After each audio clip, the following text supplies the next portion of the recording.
mi amigo querido, qué alegría. Mira, me emociona cada vez que veo los comentarios que ustedes colocan.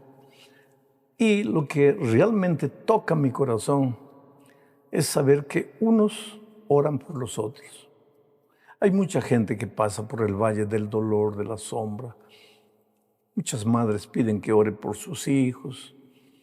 Muchos padres piden que ore por el hogar que está siendo destruido, en fin. Pero lo interesante es que inmediatamente entra otra persona diciendo, estoy orando por ti. Gracias a Dios por ustedes. Son un equipo fabuloso. Somos una familia. No nos conocemos, nunca nos hemos visto. A veces caminando ahí en los aeropuertos, viajando en los aviones, se acercan de mí personas que dicen, pastor, yo escucho su lección todas las semanas. Qué alegría conocerlo. Es una familia, somos una familia linda. Pues que Dios te bendiga, que a pesar de que en esta vida enfrentamos luchas, dificultades, la esperanza no se apague en tu corazón, la fe, la confianza de que no estás solo. Hay una grande familia apoyándote con oraciones y Jesús está en el comando de tu vida. Y si Dios está con nosotros, ¿quién será contra nosotros? Vamos al estudio de la lección número 11 para el 14 de junio del año 2025. El título de esta lección es Ruth y Esther. Y el propósito de la lección es mostrar que en las historias de Ruth y de Esther, dos mujeres de la Biblia extraordinarias, hay vislumbres de lo que va a suceder en los tiempos finales antes de la vuelta de Cristo. Entonces vamos a la primera parte del estudio bajo el subtítulo de Hambre en la casa del pan. Belén, la ciudad donde vivía Noemí, su esposo y sus hijos. Belén quiere decir en hebreo la casa del pan. Y sin embargo, a esa casa del pan un día llegó la hambruna. ¿Por qué? Porque el hecho de que estamos en Belén no quiere decir que muchas veces no puede haber hambre. ¿Qué? El hecho de que estás en la iglesia de Dios no quiere decir que muchas veces no va a haber necesidad. ¿Por qué? Porque tú perteneces a la iglesia de Dios, pero ese hecho no te salva. Ese hecho no es suficiente. Tú tienes que vivir una vida de comunión permanente, no solamente con la iglesia, sino con el Señor de la iglesia, con la piedra fundamental de la iglesia que es Cristo, con la base de esta iglesia que es Cristo. No apenas con la iglesia. El problema en los tiempos de Israel era que la confianza estaba depositada en Belén, muchas veces en el templo, muchas veces en el santuario, pero a veces perdían su conexión con Dios, se desviaban y entonces las consecuencias del pecado aparecían. El castigo, el escritor bíblico le llama castigo divino, pero como perdían la conexión de Dios, pues a veces no llovía. Había sequía, en consecuencia hambruna. Y en la casa del pan, que era Belén, hubo una hambruna. Leo el texto bíblico, Ruth capítulo 1, versículo 1 y 2. Mira lo que dice. Aconteció en los días que gobernaban los jueces que hubo hambre en la tierra. Y un varón de Belén de Judá, la casa del pan, ¿no? Y un varón de Belén de Judá fue a morar en los campos de Moab. Él y su mujer, que era Noemí, y sus dos hijos. El nombre de aquel varón era Elimelec, el de su mujer Noemí, y los nombres de sus hijos eran Malón y Quelión, efrateos de Belén de Judá.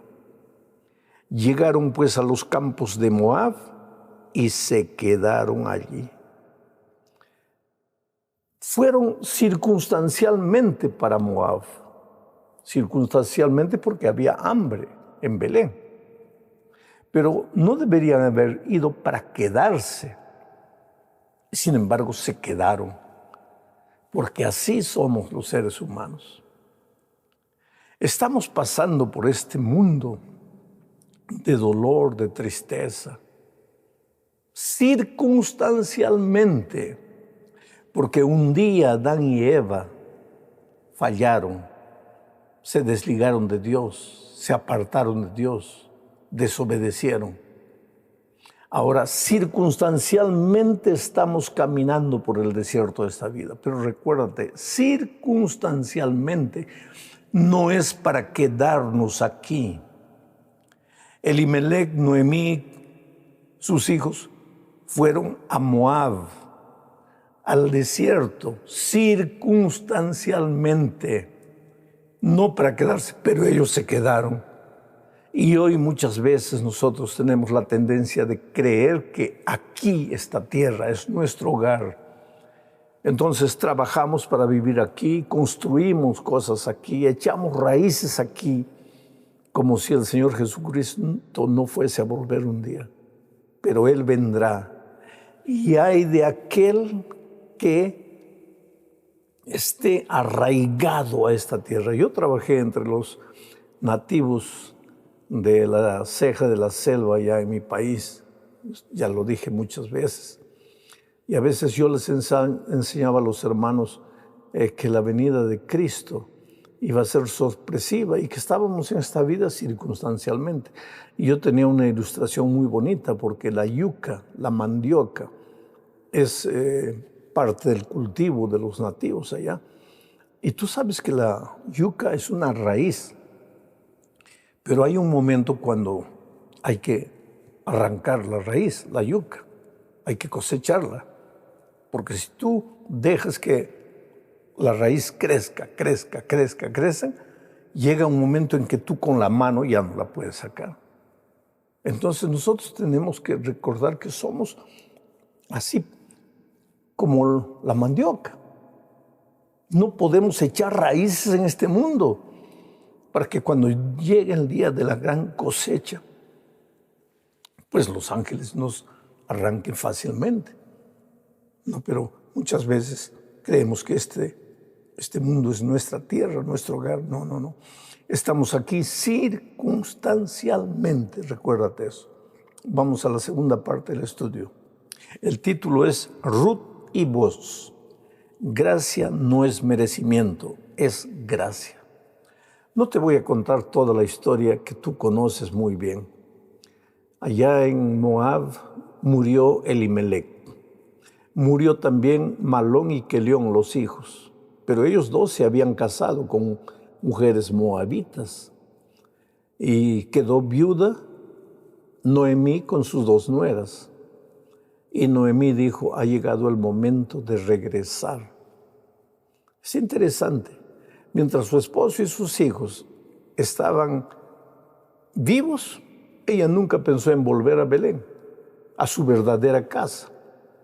Pero cuando llegó la tragedia, ahí se acordaron que Moab no era su tierra, se acordó que era hora de volver a casa. A veces nosotros también nos olvidamos que esta tierra no es nuestra tierra, y cuando vienen tragedias y golpes de la vida, ahí nos acordamos que nuestro verdadero hogar está en el cielo. Bueno, llegó el momento en que Noemí decidió volver y sus nueras fueron con ella, pero en la mitad del camino una de ellas regresó para su tierra.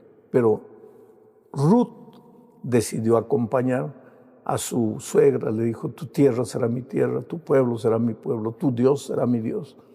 Y fue. Ahora, Ruth era de Moab, moabita. ¿Quién fue Moab? Para que tú entiendas.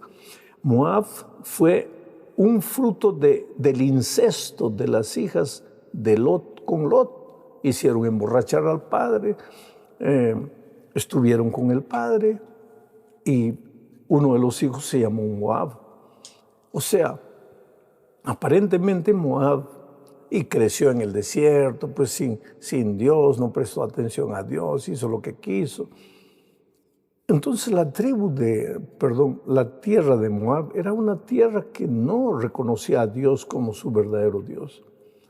Moabita es el ejemplo de seres humanos que un día conocen el Evangelio, conocen al verdadero Dios y deciden seguirlo. Ya no siguen a hombres, ya no siguen ideas, ya no siguen filosofías, siguen a una persona, a la persona maravillosa de Cristo.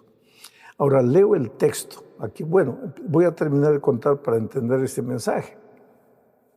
Cuando llegaron a Belén, pues no tenían nada. Y entonces eran pobres, 2 viudas, Noemí y Ruth. Entonces, ¿qué pasa? Ruth decidió ir a cegar a las tierras de un hombre llamado Booz. Y ahora vengo al texto bíblico para que entiendas ya la historia. Ruth capítulo 2 versículos 8 al 10 dice así. Entonces Booz dijo a Ruth: oye, hija mía, no vayas a espigar a otro campo, ni pases de aquí, y aquí estarás junto a mis criadas. Mira bien el campo que sieguen y síguelas, porque yo he mandado a los criados que no te molesten. Y cuando tengas sed, ve a las vasijas y bebe del agua que sacan los criados. Ella entonces, bajando su rostro, se inclinó a tierra y le dijo: ¿por qué he hallado gracia en tus ojos para que me reconozcas siendo yo extranjera? ¿Por qué he hallado gracia delante de ti, vos, si yo soy extranjera? Vos aquí es un símbolo del Señor Jesucristo. ¿Por qué hemos hallado gracia ante los ojos de Jesús? Si éramos extranjeros y advenedizos, pecadores, si nacimos en pecado y vivimos toda nuestra vida en pecado, ¿por qué de repente nos encontramos con Jesús y Él nos acepta como si nunca hubiéramos sido extranjeros, como si nunca hubiéramos sido pecadores? Y Él nos ofrece su gracia maravillosa. ¿Por qué? Nunca lo vamos a entender, porque gracia es gracia. Es un misterio, porque los seres humanos no sabemos dar gracia. Nosotros los seres humanos pensamos que todo en la vida vale por merecimiento. ¿Por qué recibo mi sueldo? Porque he trabajado. ¿Por qué me dan la medalla de oro? Porque he estudiado. ¿Por qué entro al examen? Porque he revisado bien la materia. Pero en el reino de Dios las cosas funcionan con gracia, no pagas. Si la salvación fuera por merecimiento, nadie se salvaría, porque todos somos pecadores y estamos destituidos de la gloria de Dios. Gracias a Dios que la salvación es por gracia, no pagas, es gratis. Recibes solo por la misericordia del Señor Jesús. En la tercera parte veremos a Booz como redentor.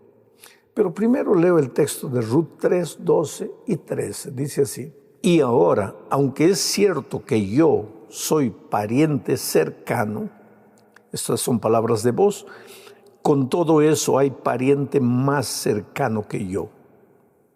Pasa aquí la noche, y cuando sea de día, si él, el pariente más cercano, te redimiere, bien, redímate.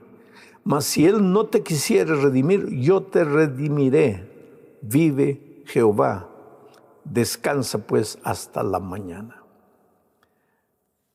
¿Qué quiere decir este texto? Es que en aquellos tiempos habían costumbres diferentes de nuestros días que tal vez hoy día no podemos entender. En primer lugar, una viuda parecía una mujer sin esperanza, a no ser que un pariente del esposo decidiese redimirla, o sea, casarse con ella. Y entonces Noemí le dijo a Ruth: mira, vos te puedes redimir, porque vos es pariente de Elimelech, que fue mi esposo. Entonces, ya que tú estás viuda, él se podría casar contigo. Y entonces volveríamos a ser una familia. Tú volverías a tener la dignidad de una esposa y no a sufrir el desprecio de una viuda, porque en aquellos tiempos infelizmente era así. Pero Booz le dijo a Ruth: mira, yo estoy listo a redimirte, pero hay alguien que puede reclamar que tú le perteneces, porque hay un pariente más cercano. Si él no te redimiere, yo te redimo. Ahora, ¿quién es? Si Jesús está simbolizado por vos. Si Jesús es nuestro hermano mayor que quiere redimirnos, ¿quién es ese pariente cercano que podría reclamar? ¿Sabes quién es? El diablo. Porque el diablo se considera dueño de nosotros. El diablo se considera dueño de este mundo. Recuérdate que cuando Moisés murió, y en el libro de Judas encontramos eso, el diablo, cuando Jesús quiso reclamar el cuerpo de Moisés, el diablo apareció y comenzó a haber una lucha. Porque el diablo cree que porque hemos pecado le pertenecemos. El diablo cree que porque hemos caído somos de él. El diablo se cree con derecho a nosotros. Pero Jesús, simbolizado por vos en esta historia, dice, mira, yo estoy listo a redimirte. Entonces, querido, tenemos que tener la confianza necesaria que Jesús nos ama, que Él es maravilloso, que tú eres la cosa más linda que Jesús tiene en esta vida. Así con tus defectos, con tus errores, con tus traumas, a veces con tu carácter todo torcido. Eres precioso a los ojos de Dios. ¿Sabes por qué? Porque Él no te ve como lo que eres, Él te ve como lo que un día vas a llegar a ser transformado por su amor. Llegamos ahora a la penúltima parte. Ya dejamos de hablar de Ruth, ahora vamos a hablar de Esther. En primer lugar tenemos que hablar de Amán y de Satán. ¿Quién era Amán? Un general que se hizo poderoso, muy poderoso. ¿Por qué el subtítulo dice Amán y Satán? Porque ambos, Amán y Satán, ambicionaron el poder y lucharon para tener poder. Ahora, leo Esther capítulo 3, versículos 1 y 2. Dice así. Después de estas cosas, el rey Asuero engrandeció a Amán, hijo de Hamedata, Agageo, y lo honró y puso su silla sobre todos los príncipes que estaban con él. Y todos los siervos del rey que estaban a la puerta del rey se arrodillaban y se inclinaban ante Amán, porque así lo había mandado el rey. Pero Mardoqueo ni se arrodillaba ni se humillaba. Te voy a explicar un poco el contexto. Amán, lleno de poder, ambicioso de poder, una vez que tuvo el poder, quiso que todo el mundo se arrodillase ante él. Pero allá también estaba el pueblo de Israel, temeroso de Dios. Y Mardoqueo, tío de Esther, líder del pueblo judío ahí, dijo, no podemos arrodillarnos delante de ningún ser humano. Ahora, en esta historia nosotros vemos vislumbre de lo que va a suceder en el fin. Porque antes de la venida de Cristo, surgirá un poder político-religioso que obligará a todas las personas a adorarlo. Pero el pueblo verdadero, temeroso de Dios y estudioso de su palabra, no se arrodillará. Adorará únicamente a Dios. Ese poder político-religioso distorsionará la Biblia, la ley de Dios. Colocará cosas que no están en la palabra de Dios y obligará a las personas a obedecer. Pero los hijos de Dios no se doblegarán, serán fieles únicamente a la palabra de Dios. Y eso provocará persecución, así como cuando Mardoqueo no se arrodilló delante de Amán, Amán soltó la persecución encima de ellos, pena de muerte. El pueblo de Dios en los días finales también correrá peligro, a no ser que decida doblegarse ante ese poder político religioso. Pero si quiere ser fiel a Dios, tendrá que sufrir persecución. Y eso es profético. Dios, el propio Señor Jesucristo, en Mateo 24, anunció que en los últimos días los fieles hijos de Dios serían perseguidos. Ahora viene la quinta parte. Para esta hora has llegado al reino. ¿Por qué? Porque por esas circunstancias, mira, te aconsejo dos cosas. Lee el libro de Ruth y lee el libro de Esther. Son libros cortos. para que tengas una idea completa de todo lo que estoy hablando, porque yo no puedo comentar todos esos dos libros, el libro de Ruth entero y Esther entero, en el tiempo que tengo. Pero entonces, ¿qué pasa? Esther se casó con el rey. Y esa es una historia bonita también que no la voy a contar. Esther se casó con el rey. Esther era la reina, por eso le llamamos la reina Esther. Y Mardoqueo, cuando Amán soltó la persecución sobre el pueblo judío, obediente de la palabra, Mardoqueo le dijo a su sobrina Esther, Esther, para este momento has llegado al reino. Habla con el rey. Es que nadie hablaba con el rey, ni la esposa, sin el permiso del rey. Pero era urgente que Esther hablase con el rey para defender a su pueblo. Y en esas circunstancias es que Mardoqueo le dijo a Esther, para esta hora has llegado al reino. Aquí hay una lección interesante. ¿Por qué eres tú el general de la policía de tu país? Para esa hora has llegado al reino. ¿Por qué eres un ministro de algún ministerio en tu país? Para eso has llegado al reino. ¿Por qué has llegado a ser gerente de una empresa? Para eso has llegado al reino. ¿Para qué? Para ayudar al pueblo de Dios. Para ayudar al pueblo de Dios. Y yo conozco muchas autoridades políticas, civiles, militares, muchos líderes de empresas que ejercen funciones claves y que ahí donde están, todos los respetan porque ellos no esconden el hecho de ser hijos de Dios, temerosos de Jesús, estudiantes de la palabra de Dios. Y muchas veces la influencia de esas personas es ejercida para ayudar al pueblo de Dios y para ayudar a defender los principios y valores divinos. Querido, yo no sé quién eres tú, dónde estás, en qué trabajas, pero donde estás, Dios tiene un papel para ti, una misión para ti. Tú puedes vivir el Evangelio. No te avergüences del Evangelio. Que todos donde estás sepan que eres adventista, que eres hijo de Dios, que estudias la palabra de Dios, que predicas el Evangelio. Porque para esto has llegado al lugar donde te encuentras. Que Dios te bendiga, querido. Cuando mires al futuro, no mires con miedo. Viene la persecución. Esos días, por amor a los hijos de Dios, serán cortos.